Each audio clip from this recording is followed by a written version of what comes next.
বিশেষ ক্ষমতা আইনের মামলায় অব্যাহতি পেলেন এনসিপি সদস্য সচিব আক্তার হোসেন। বিশেষ ক্ষমতা আইনের মামলা থেকে অব্যাহতি পেয়েছেন জাতীয় নাগরিক পার্টির এনসিপির সদস্য সচিব আক্তার হোসেন। বৃহস্পতিবার ১১ সেপ্টেম্বর তাকে অব্যাহতি দেন ঢাকা মহানগর দায়রা জজ ও বিশেষ ট্রাইব্যুনাল ১৫। শুনানিতে সন্তুষ্ট হয়ে এবং অভিযোগ গঠনের সময় মামলার মেরিট বিবেচনা করে এ সিদ্ধান্ত নেওয়া হয়। এনসিপির পক্ষ থেকে বিষয়টি নিশ্চিত করা হয়েছে।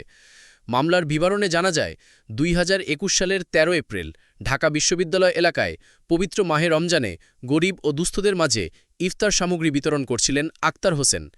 এ সময় আইন শৃঙ্খলা বাহিনী তাকে আটক করে শাহবাগ থানায় মামলা করে। পরবর্তী সময় গ্রেফতার দেখানো হয়।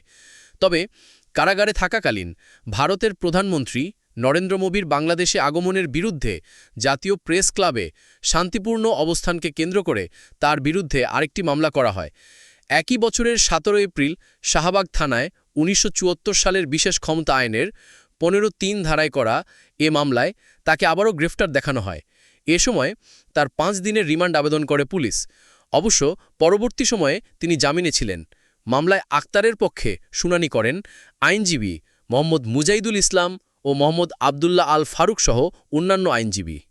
অব্যাহতির বিষয়ে এনসিপির সদস্য সচিব আক্তার হোসেন গণমাধ্যমকে বলেন, বিগত সরকারের সময়ে লাখ লাখ মানুষকে মিথ্যা মামলা দিয়ে হয়রানি করা হয়।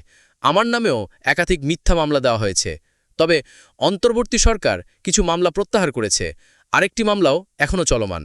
তিনি যে কারো বিরুদ্ধে মিথ্যা মামলা প্রত্যাহারের দাবি জানান।